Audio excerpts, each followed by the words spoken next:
Hello, everyone. Welcome to Nathan Talk Sports, my brand new podcast where I discuss everything in the world of sports. And this week is going to be mostly focused on the NFL, but of course, there's a little COVID in it. The disease that won't go away. All right, I'll start off with Urban Meyer being fired by the Jacksonville Jaguars. Just an absolute nightmare of a coaching tenure. Like, from a start. How the strength coach and Chris Doyle accused of being a serial racist to numerous players. And he resigned a couple days later, but it didn't get much better. Week 4, after the Bengals game, he decided not to go home with the team, which is unheard of, and he decided to give a girl a lap dance at a bar. And it was on video, and that caused a lot of controversy. Let's just say he did not handle that well at all. Instead of being a man and apologizing to the team, he decided to say, you know what, let's cancel this team meeting. And he only apologized to position groups, not the whole team. If you really didn't want to apologize, just have a regular team meeting. Couldn't even do that. He just wanted to sulk alone. All right. Then he asked the staff to defend their resumes, which is insane because he looked at the staff members' resumes before hiring them. That is insane that he's doing that. Oh, Urban Meyer, what is your NFL resume? 2-11. Pathetic. And then he's telling players who've played 0 snaps the whole game, he's telling the media they're getting increased playing time over the last couple of games. 0 can't be an increase from anything. Oh. And the final straw. Oh, wait. Before that, preseason, he was fined for illegal practices. And he said he cut players based on vaccine status, which was expressly prohibited by the NFL and the NFLPA. And don't forget the final straw. Turns out he kicked a player for missing a field goal in practice. Ridiculous. So the punishment for missing a field goal is now to someone to possibly hurt your leg and make you not be able to kick field goals? You can't make a field goal if you don't have a good kicking leg. Had to go after that. And honestly, I'm not sure if he'll get another college job. His reputation was damaged that much. I knew Lou Holtz, Nick Saban, and a bunch of others got college jobs after failing in the NFL, but their reputations were nowhere near as damaged as Urban Meyer's was. It's insane. That was the worst decision of his life and worst decision in Jaguars history. All right. On to the games of the next week, of Week 15. Thursday night, probably the best primetime game of the season between the Chiefs and the Chargers. Travis Kelce and Tyreek Hill went off. Huge win. Huge overtime win, moving the Chiefs into the number 1 seed. 34-28 over the Chargers. And that was fantastic. Sorry about that. I just had an itch. Nothing's perfect. All right. Back to what I was saying. The Chargers could have put the game away, but decided not to kick field goals. And decided to go for it on like 4th and 2, 4th and 3, 4th and 1. And worst of all, right before the half. They have all the momentum on their side. And they gave all the momentum back to the Chiefs. by not kicking the field goal with 2 seconds left in the half on the 5-yard line. They were up 14-10. The Chiefs stopped them, and all the momentum was with the Chiefs. And, of course, the Chiefs won. Between the 40s, I like going for it on 4th down. Otherwise, I wouldn't typically. All right, next game. Colts 27, Pats 17. This one was brutal for me. We fell out of the 1 seed. Now we're going to have to likely play on wild card weekend. As they say, super wild card weekend. Hope we don't get the Monday night game. Jonathan Taylor went off. He's my MVP and Offensive Player of the Year. And we hurt ourselves completely. Block punt for a score. Mac Jones threw an awful interception. Defense couldn't stop the Colts on that last drive when we knew they were running the football. We knew it. We knew they were going to hand off to Jonathan Taylor, and he was going to run it. That's awful, especially after we cut the deficit to 2017. Cowboys 21, Giants 6. Just a defensive holds by the Cowboys. Giants were actually close in yards and passing yards and rushing yards, but they just did not help themselves. Lots of turnovers, lots of stops, field goals instead of touchdowns. Just a great win for Dallas, who are now 10-4, and they could get the top seed in the NFC if the Packers lose again. Texans 30, Jaguars 16. First game after firing Urban Meyer, and Texans managed to win, and Jacksonville is in line for the number 1 pick, and not really much happened in this game between 2 eliminated teams. And if Houston lost, they would be in line for the number 1 pick. Steelers 19, Titans 13. It's been a really good coaching job by Mike Tomlin, getting the team to 7-6-1 in the playoff hunt. Half game back in the AFC North,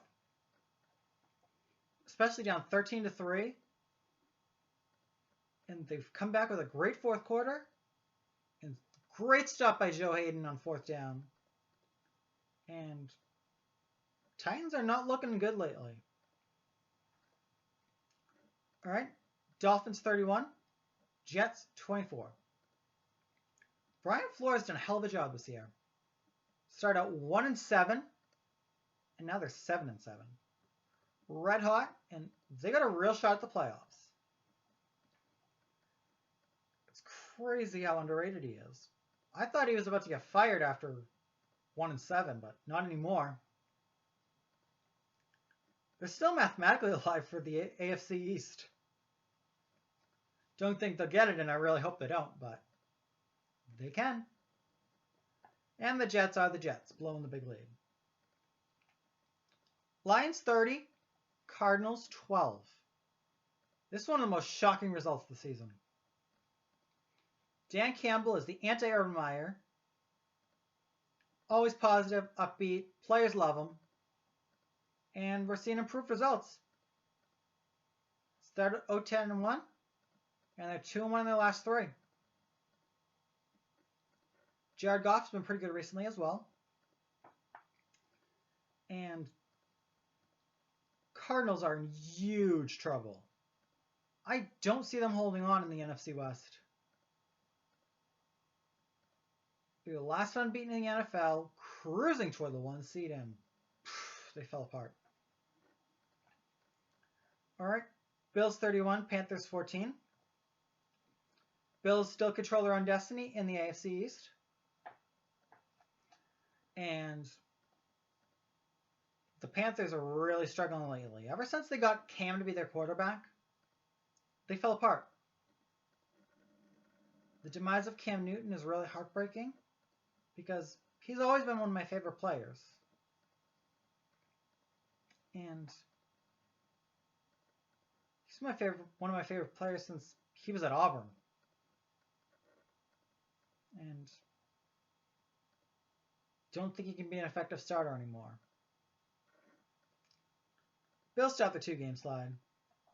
And the Bengals win 15-10 over the Broncos. Cincinnati, first place in the AFC North. Great defensive performance by the Bengals, stopping the Broncos on their last drive to maintain the win.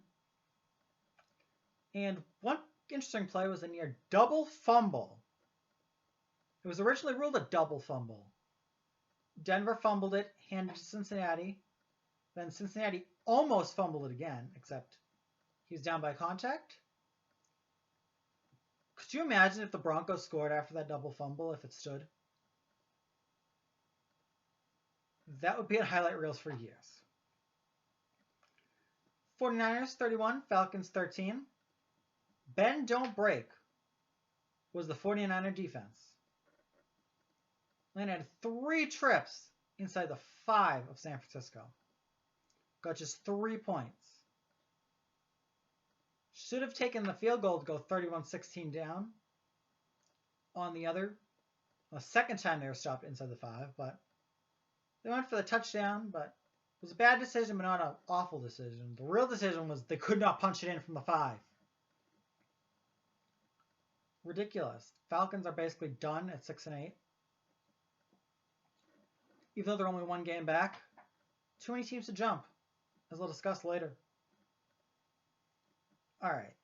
Packers 31, Ravens 30. Lamar Jackson was out due to an injury. Tyler Huntley had a pretty good game, actually. But Harbaugh with the 2-point conversions again. Ravens were down 31-17. They scored a touchdown. 31-23. I would have gone for 2 then. Try to get it to 31-25. If you miss it, and you score another touchdown, you can still get a 2-point conversion to tie the game. But if you make it, and you get another touchdown, only need a PAT to win. So there's little downside and a lot of upside. Or I would have done kicked extra point both times. You have a great kicker in Justin Tucker, who's basically automatic. And Harbaugh did the one thing you don't do. Decided to kick it the first time, and then went for 2 the second time. I would sort of understand if there was like no time left in the game. But there was 42 seconds, and the Packers had a timeout. With Aaron Rodgers as quarterback, he would have only needed a field goal. And it was not a good idea to risk the game for that. If there was no time left, I'd sort of understand it, but that was a bad decision, and the Ravens are completely outside the playoff picture now. This is the second time they've lost on a late 2-point conversion fail. First time was a little more acceptable, but still it was like 15 seconds and a timeout for the Steelers. All right. Packers win the NFC North with this result, and they're the only team to clinch a playoff spot with 3 weeks left in the season, and are currently the #1 seed in the NFC. Here's probably the most shocking result for the scoreline in years in the NFL. Tom Brady was shut out by the Saints in a 9-0 win. Could not have imagined this result going in. Brady had a nightmare. Tampa falls out of the #1 seed. Brady shut out for the 3rd time in his career, and the 1st since 2006. Wow. It's honestly astonishing. I thought the Bucs would do really well. And at least the Bucs will get Antonio Brown back after his vaccine suspension for faking a vaccine card. When he says he's vaccinated, by the way. Why would you fake a vaccine card if you're vaccinated? Just get the damn vaccine card. Ask your doctor. Or hand it to the team right away. Although it's Antonio Brown being Antonio Brown. All right, the first of the rescheduled COVID games. Raiders 16, Browns 14. This game was moved to Saturday to Monday due to the Browns having a bunch of COVID cases, and Browns almost won this. There are people who said they should have gone for it on their own 30 on 4th and 3, up 14-13. I think that was the wrong move because you'd basically be handing the Raiders points. But then again, Daniel Carson hit the winning field goal from that exact spot. But there was no time for the Browns to respond. But I still think it was ready to punt it.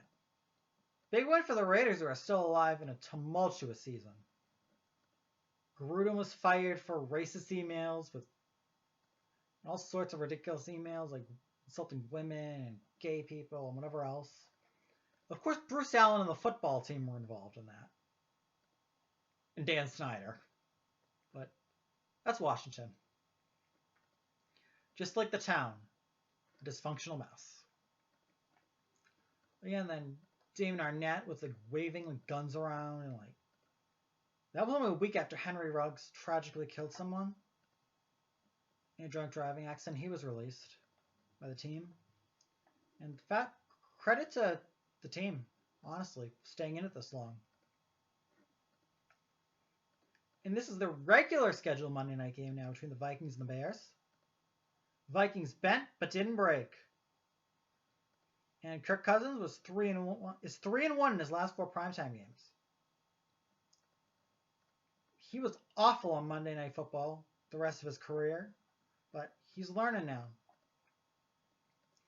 It was helped by the Bears having a turnover fest. 2 lost fumbles, 3 turnovers on downs, and a missed field goal. Bears' only TD was as time expired. Matt Nagy is a dead man walking. Ridiculous. I think he might actually be fired in the next couple of weeks, not even get the end of the season.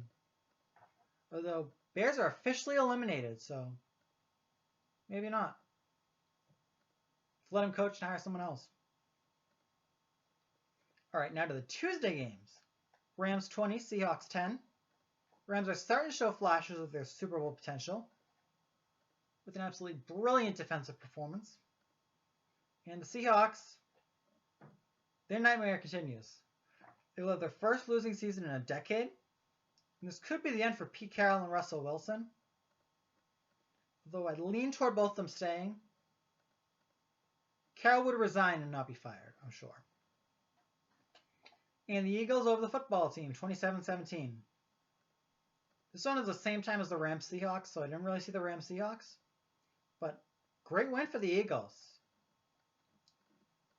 Washington jumped out to a 10-0 lead, but the Eagles just came alive after that.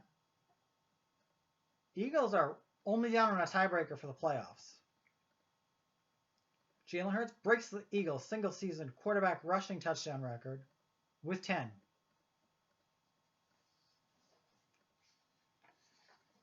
And in the playoff picture, top seed in the AFC, 10-4 Chiefs. Second seed, Patriots at 9-5. Also, the Titans are the 3 seed at 9-5. Bengals are the 4 seed at 8-6. Colts are the 5 seed at 8-6. Chargers are the 6 seed at 8-6. Bills will be the final playoff team at 8-6. Ravens are out of the playoff picture after that loss to the Packers at 8-6. Steelers are 7-6-1. Raiders are 7-7. Dolphins 7-7. Browns 7-7. Broncos 7-7. So the difference between 13 and the 4 is just a single game. What a playoff race this will be for the AFC. And for the NFC, 11-3 Packers of the 1 seed. Cowboys up to the 2 seed at 10-4. Bucks the 3 seed at 10-4 after that shocking loss to the Saints. Cardinals fall the 4 seed at 10-4, and they might fall further. Rams up to the 5 seed at 10-4. 49ers up to the 6 seed, and with a relatively easy schedule at 8-6, they should get in. And the logjam at 7-7, Vikings are the 7th seed. Eagles 8th, Saints 9th. And still alive at 6-8 are Washington football team and the Atlanta Falcons. 5-9 on the fringes are the Panthers and Seahawks, so there's no real chance they'll get in.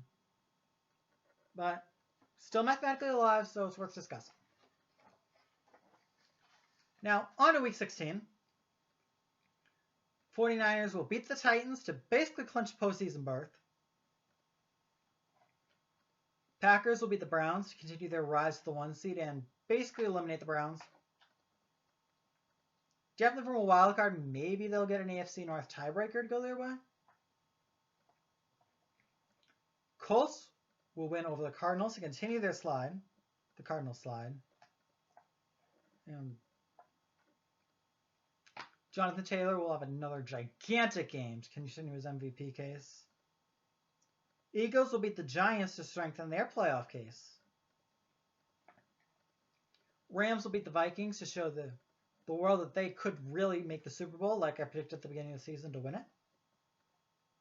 Patriots, we will beat the Bills, and we'll be this close to clinching the AFC East.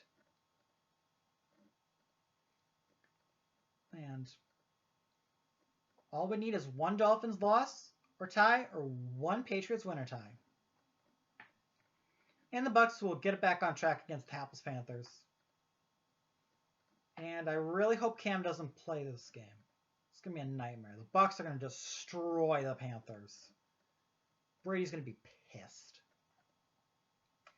All right. Jets over Jaguars in the Tank Bowl. And the Jags are going to be 2 losses away from another number 1 overall pick. Falcons will beat the Lions. This could go either way, but I think the Falcons have a little more to play for. They're on the fringes of playoff contention. And Chargers will beat the Texans. As expected, Chargers are going to have a really good shot at the playoffs now. The Bengals will beat the Ravens to clinch the tiebreaker over them and go a game up in the AFC North over them. Sorry about that. And the Seahawks will beat the Bears in a game with possibly 2 departing coaches and no playoff contenders. Chiefs will beat the Steelers and continue their march toward the top seed. And Broncos will beat the Raiders in a must-win for both teams. And Cowboys beat the football team. Cowboys will win the NFC East, though I'm sure they'll have it by kickoff because they need 2 of about 6 results to go right to keep the strength of victory tiebreaker. Clinch the tiebreaker over the Eagles on strength of victory. Because they'd be tied in head-to-head division record and conference record if they lost out and the Eagles won out. And on Monday night, the Dolphins over the Saints.